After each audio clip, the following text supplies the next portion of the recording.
When last we left our heroes, Paul the Young had rallied members of the House to pass tax reform legislation after a screw-up by Mitchell the Turtle in the Senate. Mitchell himself had just endured a nasty fight in Alabama and looked forward to a peaceful year of judicial confirmations. Meanwhile, our protagonist, Trump-off the Orange, had signed into law the tax package to spark an economic revolution, all while battling back the horde of Sauron led by Nancy the Pelosi and Pocahontas the Poser. Then our protagonist boarded his winged stallion Air Force One and flew off to the magical realm of Mar-a-Lago. But all of them, they were deceived. For as our heroes left for Christmas vacation, a shadow crept across the land, from Pyongyang to Beijing to Tehran. So now our heroes return at a dark hour, as the people of Iran take to the streets. Orrin of Utah retreats from the field, and Kim Jong-un puts a nuke button on his desk. Thus begins a new year of Atlanta's Evening News. 3, 2, 1, 0. All engine running. Liftoff. We have a liftoff. Yes, it does. A brand new year at this dark hour, literally, as the sun sets. And it is frigid outside. Absolutely frigid. I'm back. Did you miss me?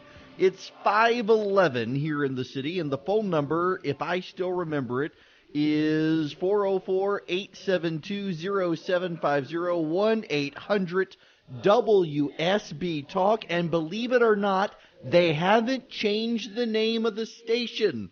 Still, it's been a long time. I imagine any day now it's going to happen. So we've got protesters in Tehran, in Iran. Now, let me give you some perspective on this.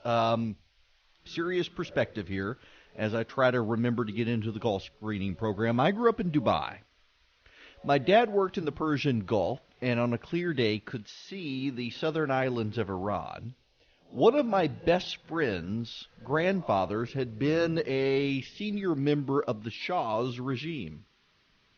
The family fled Iran because of Khomeini's takeover. During the 1980s, we had bombs placed in our school in Dubai by people sympathetic to the Iranians wanting to kill a bunch of Americans by blowing up the American school. The Iranian regime is not a good regime. They are not good people. And when you think of the Middle East, you tend to think of two things. You either think of Dubai and the Potemkin village that they built there. All of that stuff is fake. Most of those buildings are empty, by the way. Or you think of your traditional scene from Saudi Arabia with men on camels, women in burqas, men in dishdashes, sitting around drinking pots of tea. Well, the Iranians are different. The Iranian people are very, very modern. They are very tech-savvy, highly educated. They should be a Western nation. And they're not a Western nation because the theocratic dictators who run the place keep them in a third-world kleptocracy. The Iranian regime funds terrorists to come into the country and kill their own people when they're not funding Hezbollah abroad. And what we're seeing is the great unraveling of the narrative of Barack Obama's legacy, where even the New York Times last month was saying the Iranian people were finally united with their theocratic oppressors against Donald Trump. It turns out that's not so. One of the things else that you need to understand, though, is what's happening here is that this is not a middle-class uprising in Iran, although, it's starting to be. What it started is a very poor uprising of the poor in Iran, the poor in the other cities outside of Tehran. They started the uprising. It was not an upper middle class. It was not it was not an Arab Spring. It was the poor who are really upset about economic prices, who know Iran has gotten a bunch of money back from Barack Obama, and they haven't used that money to help their people as Barack Obama said they would. They've used it to fund terrorist enterprises around the world with Hezbollah.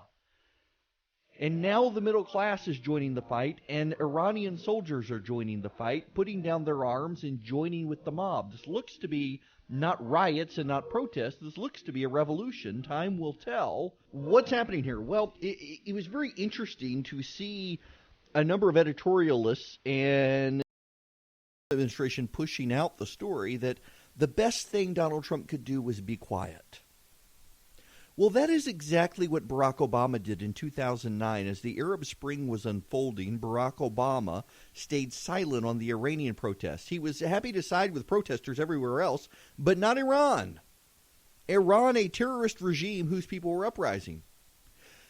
George W. Bush, in the early aughts, the early 2000s, he stood with the Iranian people. And while they did not throw out the theocrats, they were able to undermine an Iranian presidency and bring in someone who was allegedly more moderate. Now, he wound up not being nearly as moderate as some would have liked, and the new guy is even less moderate than him. But the fact that the Obama people and the media want Donald Trump to stay silent says a lot about their inability to process what is happening. And I've got to say, the New York Times has been running pieces that sound like they're written by propagandists for the regime. Let me pause on that, though, because there is something else here worth noting out of an abundance of fairness. I have been deeply critical of the media coverage of the last few days. If you've been keeping up with me at The Resurgent, I haven't been completely on vacation. I have been writing and noting that much of the media coverage has been pro-Iranian regime. And CNN, in fact, when it first started covering this story, CNN started putting up stories about the government counter-protests that read like press releases coming from Tehran.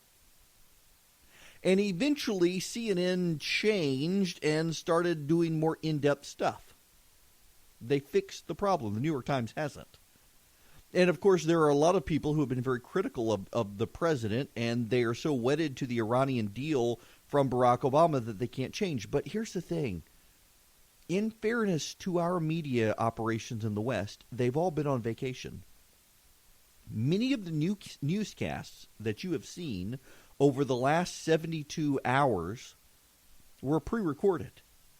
They were recorded to make it look live. I have participated in those programs in the past. They look like they're live. They say that they're live, but they're not.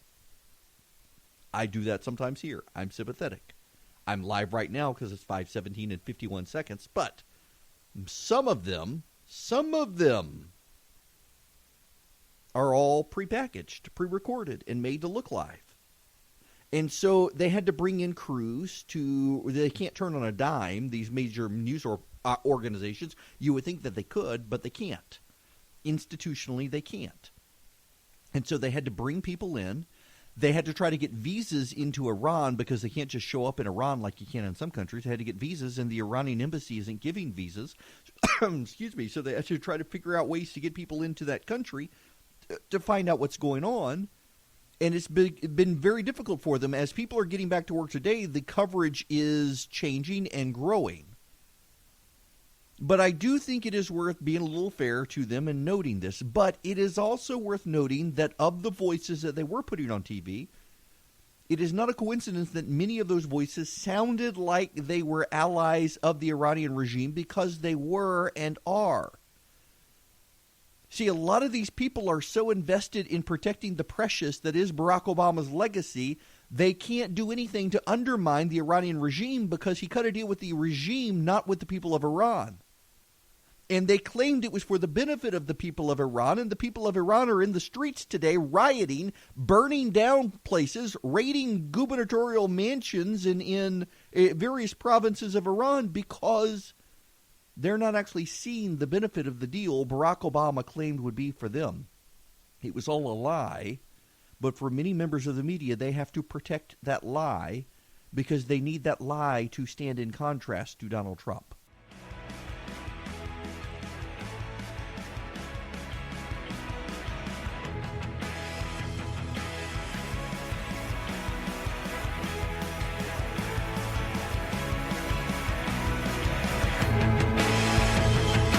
It is 26 after the hour.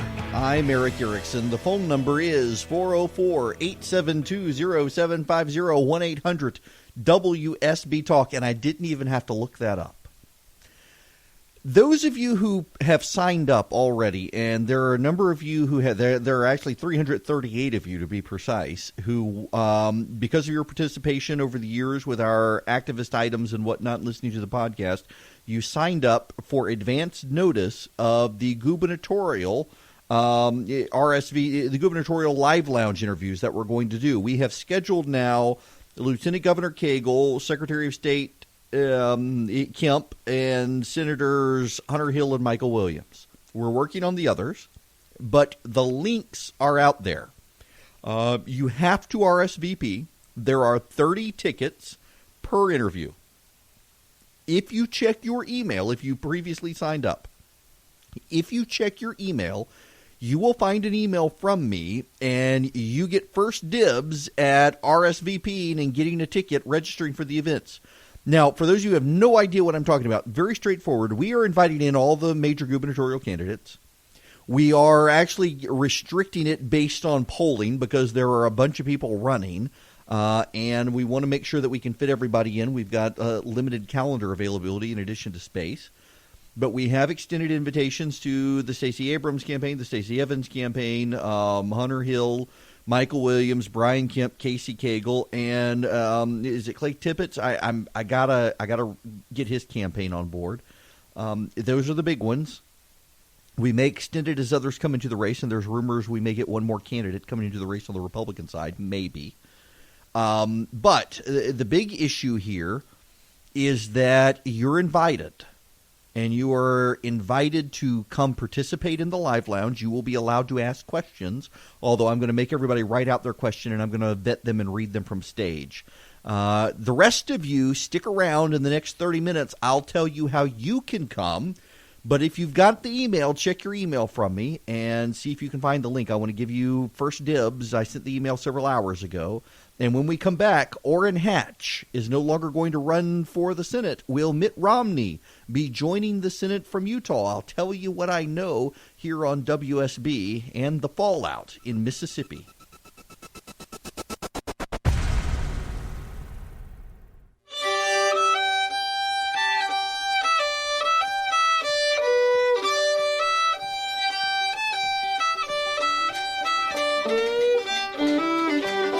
Welcome back. It's Erick Erickson here, 39 after the hour in Atlanta, and cold outside. My goodness gracious.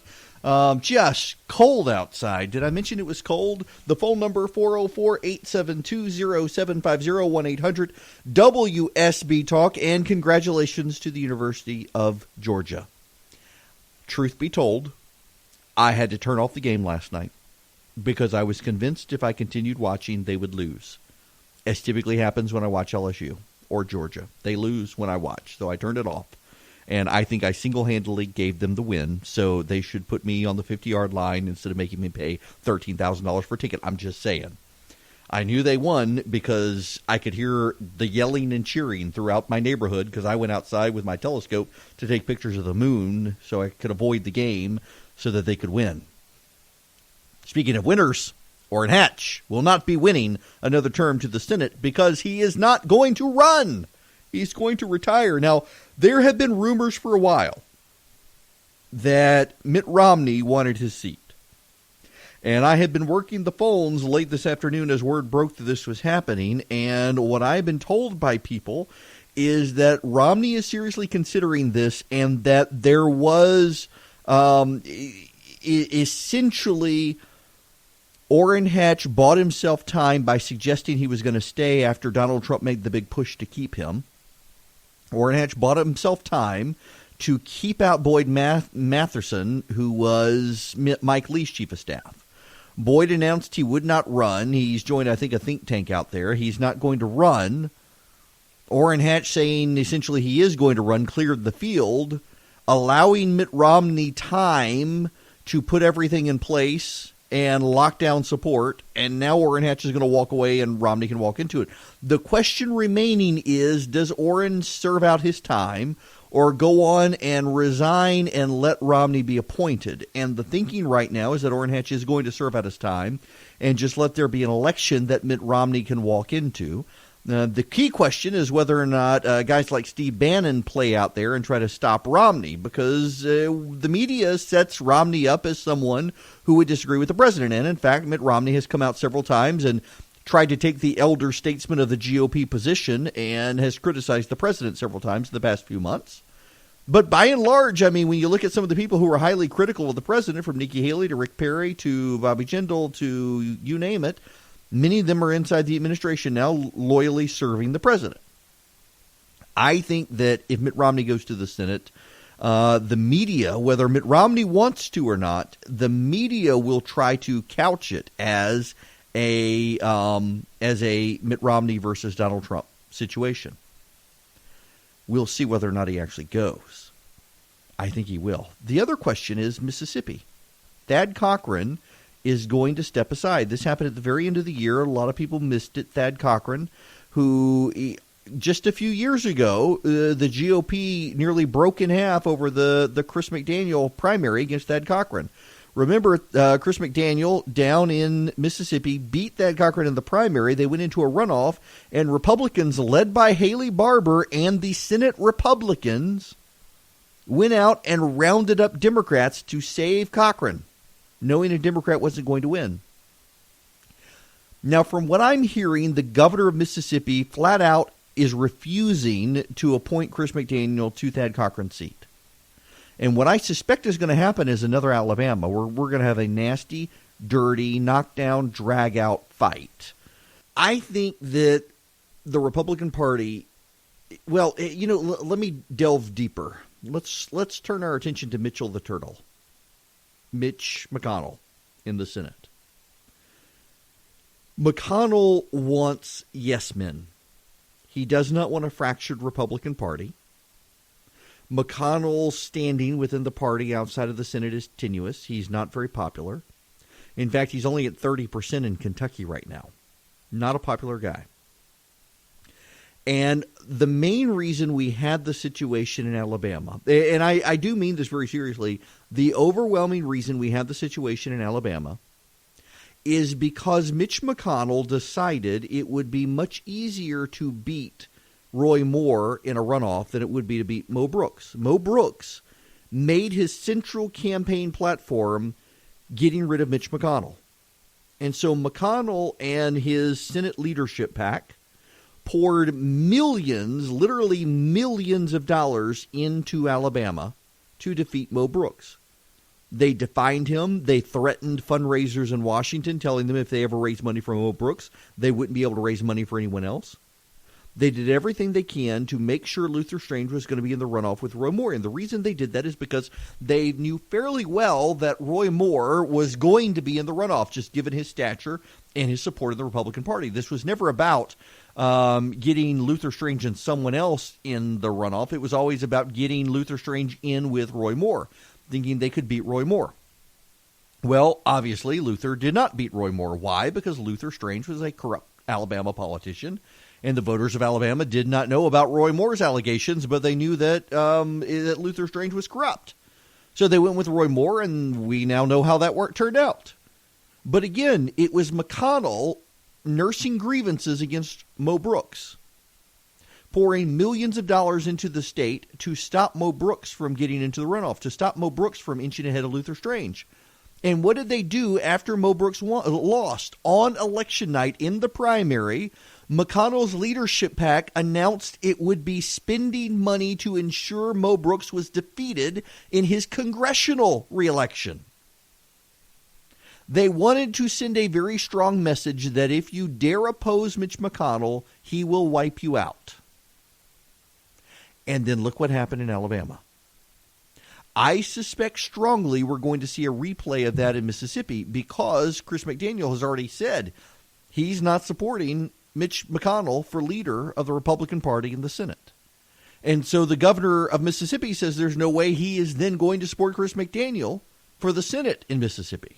So there's going to pick someone, and there's going to be a campaign, and it is going to be a nasty, nasty race. And it's all about saving Mitch McConnell not about advancing President Trump's agenda or anything else. Unfortunately, and this is increasingly the problem for the GOP, is you have a McConnell wing and you have a Trump wing, and while they give lip service to each other, they're both trying to control the party.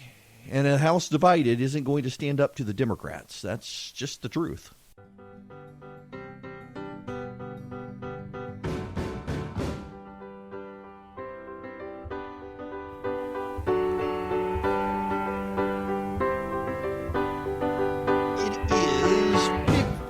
After the hour. The phone number 404-872-0750 1-800-WSB Talk. I am Erick Erickson. This is still WSB, believe it or not. When we come back, I want to delve into the tax cuts because suddenly Bernie Sanders wants to make them permanent, and I will tell you why. There is some polling data out there. Also, the Georgia legislature meets in 1 week. That's right, folks. Hold on to your daughters and your wallets. They're all coming to town.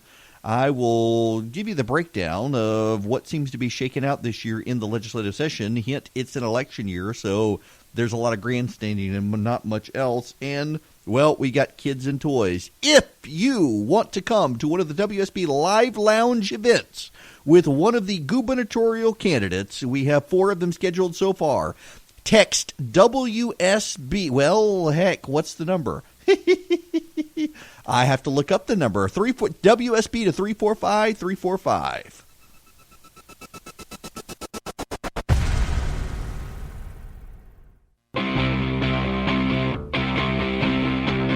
Three, two, 1, 0. All engine running. Liftoff. We have a liftoff. It is 9 after the hour. I am Erick Erickson. This is WSB and Atlanta's Evening News. You can also go to theresurgent.com every day. The phone number here, 404-872-0750, 1-800-WSB Talk. Let me remind you guys again, we are going to do, beginning January 25th, a series of conversations with the candidates running for governor. We've invited Republicans and Democrats alike. We have gotten 4 Republicans committed thus far. We've gone ahead and scheduled them. They are Brian Kemp, Michael Williams, Hunter Hill, and Casey Cagle. We are going to allow a live studio audience, and we will allow that audience to also ask questions of the candidates, though I will ask that these questions be in writing and given to me so that I can weed through them to make sure they're not repetitious to what I've already asked and whatnot. I'll read the questions on stage and call out to the person who asked the question. You'll be able to participate, though. If you would like to participate, what you need to do is you need to text WSB to 345-345. And what will happen is you'll get back a link to the Resurgent where you can see each person's interview. Click that person's interview that you want to go to and RSVP. You must register. There is limited seating available. There are 30 seats per spot, and they're filling up. So if you want to go, you need to do that. Text WSB to 345-345 and follow the links through to the one you want to go to. Now, before I get into tax reform in the legislature, the president has been back on Twitter, tweeting about the Palestinian Authority and the Pakistanis. Nikki Haley announced at the United Nations that we are going to suspend aid to the Pakistanis. The reason we are cutting off some aid to Pakistan is because the president believes, and he is right to believe this because it's true, that the Pakistani regime has been lying to us and has been aiding terrorists, or at least providing a safe haven for terrorists to live in Pakistan and cross back over into Afghanistan. In particular, we're focusing on the Taliban here. Some ISIS, but mostly the Taliban. And he has decided to take aggressive action. But the bigger news this afternoon is that the President of the United States has decided to cut aid to the Palestinian Authority. This is rather a big deal. He announced it on Twitter. It does somewhat make you wonder whether or not he vetted it through all of the various government functionaries, but it appears that it's going to be. Now, what's the significance of this? Well, remember that you have been hearing the media lament for a while that the president moving our embassy to Jerusalem was going to cause mass outbreaks of violence in the Middle East. That has not happened. That was predicted by everyone, and it has not happened. Now, what else happened? Well, because the violence did not happen, the Palestinians have been out saber-rattling, trying to stir up violence in the Middle East against Israel and the United States. That also has not happened, but they've tried, and the president seems to be responding to this. Now, I should correct myself that he is threatening to cut off aid to the Palestinian Authority. He has not yet. And he's doing so because of the peace process, saying that it has stalled and they're not participating. The real reason here, though, is just what I said. It has nothing to do with the peace process. We didn't expect them to want to continue on with the peace process after moving our embassy. But what is significant and notable here is that they're trying to stir up violence against us in the Middle East, and the president knows it. And he is essentially calling them out on social media for doing so. And we should be applauding the president for doing this, not condemning him for doing it. Because he is essentially giving up on the behaviors that past presidents have just accepted as default. Like with Pakistan, President Trump is saying this is unacceptable. This is, I dare say, even despite all my qualms with him, this is a rather grown-up foreign policy that he's implementing here. A very, dare I say, America first foreign policy. Let us get to tax reform. Bernie Sanders wants to make the middle-class tax cuts permanent. What's so interesting is that Bernie Sanders blasts the corporate tax cut, saying we shouldn't have cut corporate taxes. But by cutting the corporate taxes, we suddenly have $15 an hour minimum wages at several corporations, including major banks in the country. Many Americans got $1,000 bonuses for Christmas because of the corporate tax cut. The individual tax cuts had nothing to do with the $1,000 bonuses. It was all the corporate tax cuts, the very corporate tax cuts Bernie Sanders says we should have done. By the way, these are the corporate tax cuts that Barack Obama himself wanted. Barack Obama, the Republicans cut the corporate tax rate to 21%. Barack Obama wanted it cut to 20%. The Republicans essentially did what Barack Obama wanted. And Bernie Sanders is upset about it. But now he's come out and said we need to make the middle-class tax cut permanent. Ted Cruz already has legislation to do that. He's invited Bernie Sanders to come on and join him in that effort. Something tells me Bernie Sanders isn't going to do that. Something tells me Bernie Sanders doesn't actually want to make the middle-class tax cuts permanent. Something tells me that if Bernie Sanders were to go along with this, what Bernie Sanders would wind up doing is quibbling over the definition of middle-class tax cut. What exactly is the middle class? What exactly is the middle-class tax cut? That ultimately is the issue for the Democrats. You see, they said that if these tax cuts happened, it would be economic chaos. The Democrats said if you cut taxes, people were going to die of alcohol poisoning. If you cut taxes, people are going to die because of the individual mandate going away. If you cut taxes, people are going to be out of jobs. If you cut taxes, economic disaster was going to unfold. I mean, they couldn't come up with better talking points than that. And guess what? It didn't happen. What happened was corporations on their own, without government intervention, raised their minimum wage to $15 an hour. Corporations on their own, without government intervention, began giving people $1,000 bonuses at the end of the year, including MSNBC employees because they're owned by Comcast. Corporations did all these things by cutting the corporate rate. And now, after Democrats' complaints, people are seeing the Democrats were full of it. You see, listen, there is a Democratic wave coming next year, and I know many people yell at me for saying this, but it has nothing to do with the Democrats and everything to do with the party in power. The party that controls the White House always loses seats in the off-year elections. The only time that has not happened, going back to the Carter administration, was George W. Bush in 2002, and that had everything to do with 9/11. The odds are there's a Democratic wave coming. The odds are, given the intensity of the Democratic opposition, it's going to be a big wave.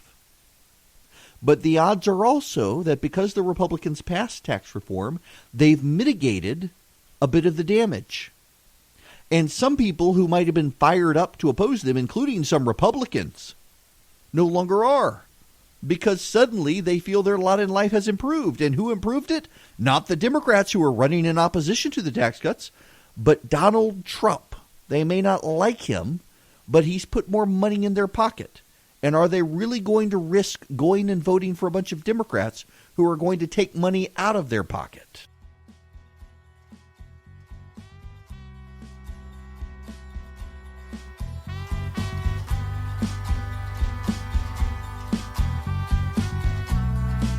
It's 25 after the hour. I am Erick Erickson. The phone number 404-872-0750, 1-800-WSB Talk. I honestly cannot. I'm now into my 7th year doing this. I cannot remember a first day back on the radio where we ever got any phone calls. And that's not to say just pick up the phone and call because you have something to say. You probably won't get through if it's not topical. But I don't ever remember taking a phone call on the first day back. People are just – I don't know that people are even mentally back into everything yet, back into routine. You're just here for the news, so I will give you the news. I do want to make one comment, though, about the UGA game last night and the Alabama game last night. It was really, really nice to watch football and be on social media watching people's reactions to football and not get into arguments with people over taking knees. It is, I am, now I have friends who will debate me, but they're wrong. I am a big fan of college football, much more so than the NFL. And I realize, and we had a group of people over at our house the other night, right after Christmas, and this discussion came up, and I was in the minority in my own house on this one. How much better the play is in the NFL and whatnot.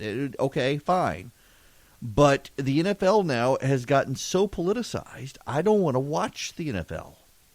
I don't want to watch it. I mean, I've never been a huge NFL fan to begin with. I've always liked college sports more, college football. I mean, I could do with a year-long college football season and no NFL, and I realize some of you would disagree with me on that. But it has been really nice to watch guys who aren't making millions of dollars play their heart out in the hopes of getting to the NFL and not getting all politicized about everything. But at the same time, there is a tinge of sadness in thinking these guys are headed into the NFL, and the NFL may not be there as we know it for much longer. It is very striking to me the number of players who will not let their kids play football. And it's a growing number, and they're concerned about brain injury, among other things. My wife, actually, before we had kids, she was really, really, really hoping for a boy because she wanted her boy to play football. And she wanted to be able to go to the games. And she hates baseball. And she has no interest in our kid playing football. Now that we have a son, and he's getting to that age, she would much rather him play baseball, which she hates, or even soccer, than football because of injury. Because we've seen friends of ours who had their kids, and in some cases forced their kids to play because they couldn't play, and so they lived their childhood through their kids. And just raised miserable, injury-prone kids. I shouldn't say injury-prone, but highly injured kids. And it somewhat was depressing to see. Now, when we come back, we got to move on from football, get to your phone calls, and the Georgia legislature convenes in a week. Hold on to your wallets, people.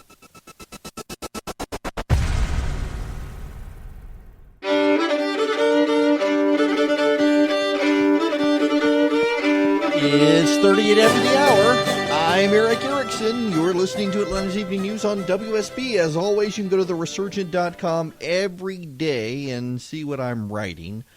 I've been sitting here toying with doing something. This breaks dramatically from tradition.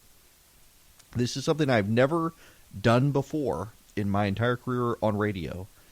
Taking a call the first day back at the first of the year. But I'm going to from Mark in Sandy Springs. Welcome. Hey, Eric, I had a question.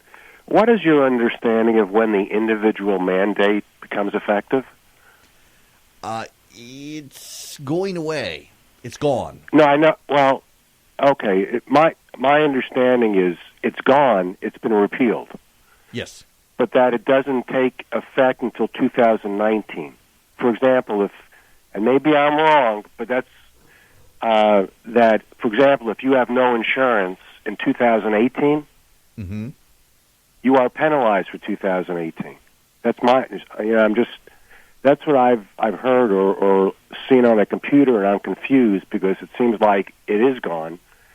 But so I'm just asking you if you know. Well, I'm Googling it right now. Hang on, Mark. I know you're listening because I can hear the radio. Let's see. Yes, here we go. Contrary to a statement that President Trump made Wednesday, nixing Obamacare's individual mandate does not mean that Obamacare has been repealed. The individual mandate, which requires most Americans to carry a minimum level of health coverage, is actually still in effect for 2018. Meaning that you may have to pay a steep tax fine if you don't have health insurance, for one thing. So for 2018, yes, it is. Had Mark not called, I would not have known. And even after the individual mandate repeal goes into effect the following year, Obamacare's individual insurance markets, federal subsidies to help pay insurance, and Medicaid expansion are still going to be in effect. So it's not a repeal. The president said that it was a full repeal by getting rid of the individual mandate. It wasn't. But nonetheless, the individual mandate is still going to be around in 2018. You still must have the health insurance under Obamacare in 2018, or you will get fined. Now, are you disappointed in tax reform? Do you want to give the money back? Do you want your taxes to go back up? I mean, that ultimately, this is rather disappointing to learn, but I'm glad I knew it now, lest some of you go out. Of course, the main reason they did this, a buddy of mine is texting me right now as I speak. Hang on a second. Let me make sure I read his whole email. Listening from Washington, D.C., no less, so a bit of a delay here. Okay, I see. Okay, this makes more sense. The reason that they did not repeal the individual mandate for 2018 is because the sign-up period was in November. What do they call open enrollment was in November. So they hadn't even considered the legislation by November, so there was no point in getting rid of the individual mandate for 2018 because everyone got their insurance at the end of 2017 and they're contractually obligated for 2018 anyway. So when open enrollment rolls around in 2018 at the end of the year, or for 2019 at the end of 2018, you won't have to get it again. Okay, that actually makes sense. Thank you very much, Mr. Well, he works in the White House and knows these things. So thank you very much for texting in. Yes, so that's why. Open enrollment happened in November and early December for some people for this year. And given that everyone's already contractually obligated for this year anyway, and so the individual mandate will go away in 2019, meaning your open enrollment in 2018, you don't have to actually do for insurance. Hope that explains it for everyone. That actually does make sense contractually for doing it that way. So the Georgia legislature begins meeting, I think, January 8th. We're about a week away. Are your taxes going to go up? Now, I got to tell you, the more I learn about this, the more I need to invite one of the members of the Urban Rural Study Committee on, because they want to raise taxes. And they want to raise taxes, but I'm not sure it actually amounts to a tax increase, and here's why. Essentially what they want to do is they want to, if you have a cable bill or a phone bill or a cell phone bill, you have a franchise fee, particularly cell phones and cable. You have a franchise fee on your bill. And franchise fees are, for example, all the different companies. They can come in and they can provide this utility service for you. Internet, cable TV, cell phone, what have you. And it's accounted for and budgeted, the franchise fees are, differently from regular taxes. And what the state legislature is thinking of doing, based on an urban rural study committee on trying to improve rural Georgia, is they want to get rid of the franchise fee. And instead they want to charge you a tax. They want to tax your cell phone. They want to tax your cable plan. They're considering taxing your Netflix subscription and your iTunes subscription, your Apple Music subscription, things like that, your Hulu, your Amazon Prime. They want to tax those things. That I would be opposed to. Changing the franchise fee over to a tax, I'm not necessarily opposed to. But going on and taxing things like Netflix and iTunes and whatnot, I think is ridiculous. Nonetheless, they're considering it. Why?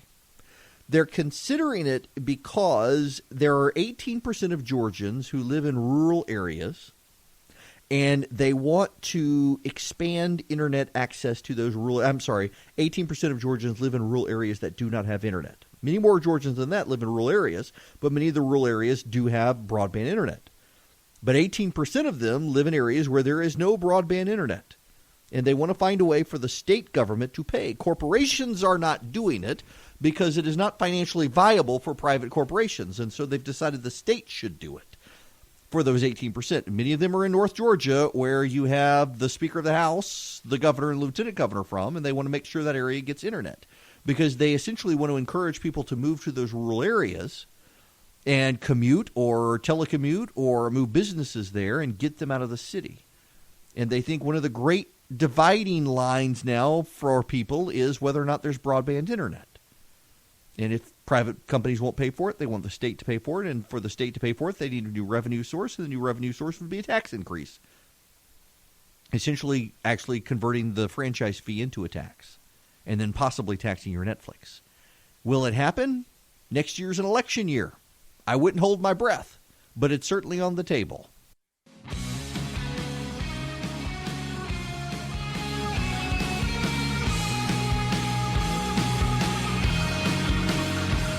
Remember, if you would like to participate in the WSB Live Lounge sessions with the 2018 gubernatorial candidates, text the letters WSB to 345-345. You will get a link back you can follow to the Resurgent and see all of the various candidates we have scheduled, when they're scheduled, and you can click through to the Eventbrite page on each of them so that you can RSVP your seat. We are inviting the candidates. We're giving them 10 seats so that they can bring 10 people, whoever they want. We are allowing 30 people to come through this system. So each slot, essentially, we've got 30 tickets to give away. It is completely free if you want to do it. Just text WSB to 345-345, and you'll be able to participate. We'll also be broadcasting them live on the radio, and we will be live streaming them. It should be a great time. I'm very excited by it. Before we get out of here, there's a story that is just burning up the internet this evening on Vanity Fair, chronicling Silicon Valley's secretive, orgiastic dark side.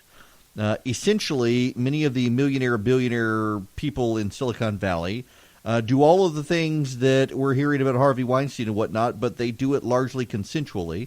Because they've got billions of dollars having these weekend parties where they do lots of drugs and all sorts of other things. And I got to tell you, I'm reading through this, and there's a mixture of opinions between outrage at the behavior and people saying, well, they got a lot of money and they can do it. It is striking to me that when you lose a defined, shared moral compass, then you descend into these anything-goes behaviors. I mean, a biblical sexual ethic would say what's happening here is wrong and bad, but how can you say that it's wrong and bad with a worldly sexual ethic? I mean, that is a worldly sexual ethic. These are people, men and women, who are willingly participating. And one of the angles in the story is, well, it's wrong because some women feel pressured to participate. Well, and they shouldn't. That is wrong. No one should feel pressure to participate, but you shouldn't be doing it to begin with. And if you are going to do it, and some of the people who are quoted are very clear that we can do it because we get away with it and we like it and it's not hurting anybody. But is it really? What is the cost to the individuals who go and feel pressured to go, even though they don't want to admit it and they don't want to whine about it? But who's to tell them to stop? There can't be a moral police, a secular moral police, because it's anything goes. They don't want to be like the theocrats they accuse people like me of being. These things only exist when you get rid of a shared common moral core, and we have gotten rid of that in this country, and we're going to hear more and more stories like this over time. You should go check out this Vanity Fair piece. See y'all tomorrow.